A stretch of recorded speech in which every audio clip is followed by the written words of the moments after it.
অসমৰ লগত মেঘালয় যেতিয়া যিটো ঘটনা হ'ল এই ঘটনাটোৰ ওপৰত আৰু বান বিধ্বস্ত যি পৰিয়ালসমূহ তো সেই পৰিয়ালসমূহক সহায় কৰাক লৈ আৰু উচ্ছেদ আৰু আমি যদি চাওঁ তেনেহ'লে এই যি আশাকৰ্মীসকলৰ দুচকীয়া বাহন আৰু ধৰি লওক আপোনালোকে কৰ্মচাৰীসকলৰ যি পেঞ্চনাৰসকল তো এই বিষয়খিনি আজিৰ এই ভিডিঅ'ৰ জৰিয়তে আপোনালোকক জনাবলৈ গৈ আছোঁ। আজি হৈছে 21 আগষ্ট ৰাতিপুৱাৰ কেইটামান গুৰুত্বপূৰ্ণ খবৰ আপোনালোকলৈ লৈ আহিছোঁ। আপোনালোকে ভিডিঅ'টো শেষৰলৈকে চাব বুলি আশা কৰিলোঁ। শেষত আপোনালোকৰ মন্তব্য কমেণ্টৰ জৰিয়তে জনাবলৈ নাপাহৰিব আৰু এইখিনিতে সদায় কোৱাৰ দৰে চেনেলটোলৈ আপোনালোক যিসকল নতুনকৈ আহিছে চেনেলটো ছাবস্ক্ৰাইব কৰাৰ লগতে কাষতে থকা বেল আইকনটো প্ৰেছ কৰি অল কৰি থ'ব, যাতে নতুন এটা ভিডিঅ' দিয়া লগে লগে আপোনালোকে আগতীয়াকৈ চাবলৈ পায়।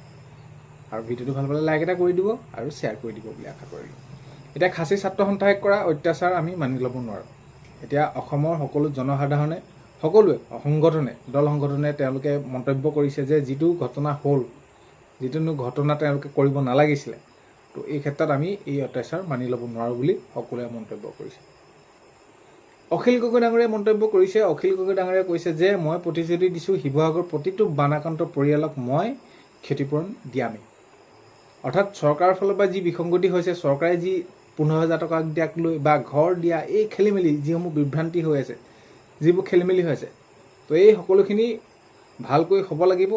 আৰু এই ক্ষেত্ৰত মোৰ এটাই মত যে সকলো বানাক্ৰান্ত লোকেই কি হ'ব লাগিব, তেওঁলোকে সহায় পাব লাগিব চৰকাৰৰ ফালৰ পৰা, যিয়ে নাহে তো দিয়ামেই বুলি তেওঁ এটা মন্তব্য কৰিছে। আৰু এইটো ক্ষেত্ৰত আমি যদি চাওঁ, যিটো মহাপ্ৰলয় আহিলে, মহাপ্ৰলয় একেবাৰে সকলোকে শেষ কৰি থৈ গ'ল। একেবাৰে শূন্যৰ পৰা আৰম্ভ কৰিব লাগিব, একেবাৰে 20 বছৰমান পিছুৱাই থৈ গুচি গ'ল। তো এইখিনি ক্ষেত্ৰত এতিয়া সহায় কৰাৰ কথা কৈছে, সকলোকে দিয়াৰ কথা কৈছে আৰু এই ক্ষেত্ৰত চৰকাৰে পদক্ষেপ গ্ৰহণ কৰিছেও। তো কথাটো হ'ল কি, সকলো বানাক্ৰান্ত যিসকল ক্ষতিগ্ৰস্ত হৈছে তেওঁলোকে সকলোৱে পাব লাগে। এতিয়া বান বিধ্বস্ত 140টা পৰিয়ালক সাহায্য বিতৰণ কৰে দ্য গ্ৰেট খালি। আমিতো সকলোৱে চিনি পাওঁ WW খেলা গ্ৰেট খালি। তো তেওঁ আহি পিনি 140টা পৰিয়ালক সহায় কৰিছে। তো ইয়াতকৈ আৰু বহুত বেছি ভাল খবৰ কি হ'ব পাৰে। আমি সকলোৱে আগবাঢ়ি যাব লাগিব। যিটো পৰিস্থিতিত এতিয়া তেওঁলোক আছে, যেনেদৰে এতিয়া বানপানী শেষ হৈ যোৱাৰ পিছত যিমান কষ্টকৰ, তো এইখিনি যেনেদৰে তেওঁলোকে থাকিব লগা হৈছে, এইখিনি ক্ষেত্ৰত যদি আমি যিমান আমাৰ ফালৰ পৰা কৰিব পাৰোঁ সেইটো আমাৰ বাবে ভাল আৰু তেওঁলোকৰ সেইখিনি বহুতখিনি সহায় হ'ব। নেক্সটটো খবৰ যদি আমি চাওঁ, দিলীপ শইকীয়া ডাঙৰীয়াই মন্তব্য কৰিছে। দিলীপ শইকীয়া ডাঙৰীয়াই মন্তব্য কৰি কৈছে যে কাজিৰঙাত অবৈধ বাংলাদেশীৰে ভৰাই পেলাইছিল কংগ্ৰেছে। তো ৰাজ্যিক বিজেপি সভাপতি দিলীপ শইকীয়া ডাঙৰীয়াই মন্তব্য কৰি এইটো কথা কৈছে যে কাজিৰঙা এটা সময়ত অবৈধ বাংলাদেশীৰে ভৰাই পেলাইছিল আৰু এতিয়া বৰ্তমান কাজিৰঙাক লৈ যি পদক্ষেপ ল'বলৈ গৈ আছে চৰকাৰে, তেওঁলোকে সেইখিনি প্ৰতিবাদ কৰি থকা দেখা গৈছে।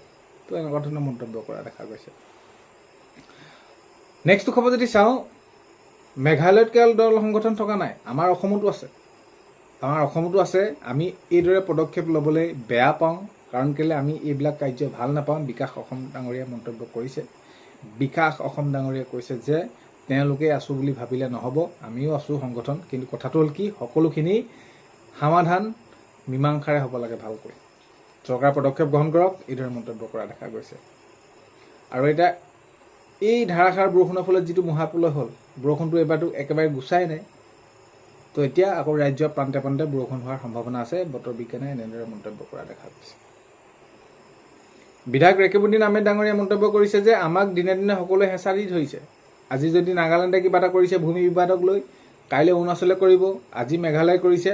তো এই বিষয়খিনিক লৈ বিধায়ক ৰেকিবুদ্দিন আহমেদ ডাঙৰীয়াই মন্তব্য কৰি বিভিন্ন দিশসমূহ আওৰাই দিছে।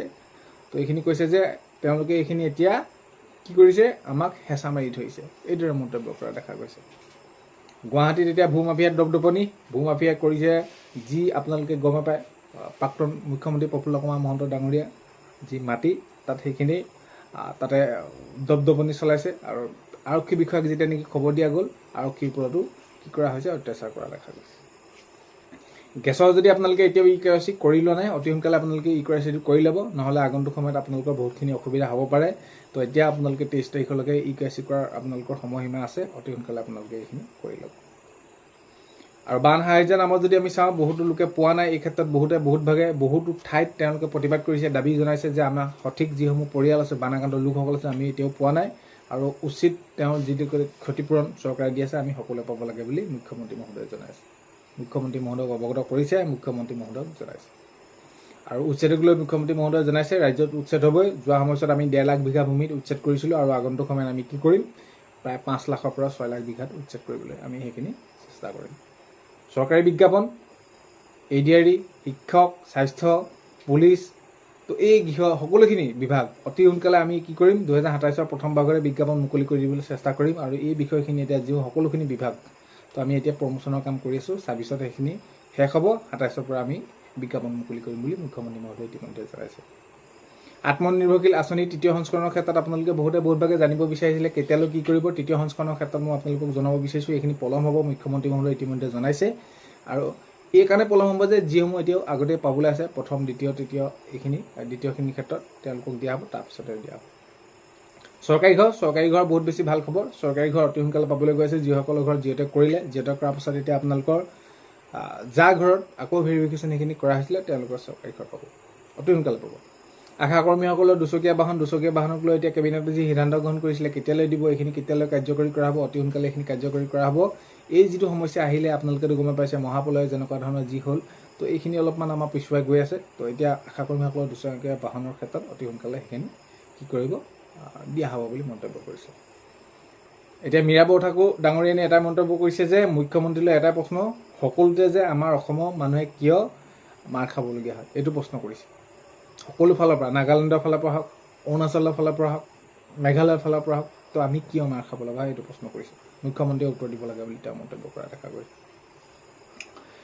কৰ্মচাৰীসকল, যিসকল কৰ্মচাৰীয়ে কৰ্মত গাফিলতি কৰে তেওঁলোকক সকীয়ানি দিছে মাননীয় মুখ্যমন্ত্ৰী মহোদয়ে। আৰু এইটো কথাও কৈছে যে তেওঁলোকে 10টা বজাত আহক, 5টা বজাত তেওঁলোকে নিজৰ কৰ্ম শেষ কৰক, নিজৰ টেবুলৰ কাম সকলোখিনি শেষ কৰি তেওঁলোকে ঘৰত সময় দিয়ক। তো সেইটো কথাও তেওঁ সহানুভূতি জনাইছে। কিন্তু কথাটো হ'ল কি, নিজৰ কামত গাফিলতি যোনে কৰিব আমি সেইখিনি তেওঁলোকৰ কঠোৰ ভাষাৰে আমি চাম বা কঠোৰ দৃষ্টিৰে আমি সেইখিনি কৰিম কাম। আৰু বিশেষকৈ যিসকল পেঞ্চনাৰ ক্ষেত্ৰত এতিয়া কি হয়, পেঞ্চনটো পাবৰ বাবে তেওঁলোকে পেঞ্চনটো ল'বৰ বাবে দুৱাই টুকুৰাই তেওঁলোকে যাব লগা হয়। আৰু কি কৰে, আজি কাম কৰি দিম, কাইলৈ কাম কৰি দিম, তো এইবিলাক নচলিব। বিশেষকৈ যিসকল কৰ্মচাৰী অৱসৰ গ্ৰহণ কৰে, অৱসৰ গ্ৰহণ কৰাৰ পিছত যিটো তেওঁলোকৰ পেঞ্চন সময়মতে তেওঁলোকৰ কাম সকলোখিনি কৰিব লাগিব। বিভিন্ন সময়ত এই বিষয়টো উত্থাপন হৈ থাকে। আৰু সেইবাবে মই আপোনালোকক ক'ব বিচাৰিছোঁ যে কৰ্মচাৰীসকলে নিজৰ কাম সুচাৰুৰূপে কৰক। এনেধৰণৰ মন্তব্য মাননীয় মুখ্যমন্ত্ৰী মহোদয়ে কৰা দেখা গৈছে। আজি 21 আগষ্ট ৰাতিপুৱা খবৰ এইকেইটাই আপোনালোকক জনালোঁ। ভিডিঅ'টো শেষলৈকে চোৱাৰ বাবে ধন্যবাদ। আজিলৈ মানে অন্য এটা ভিডিঅ'তে লগ পোৱাৰ আশাৰে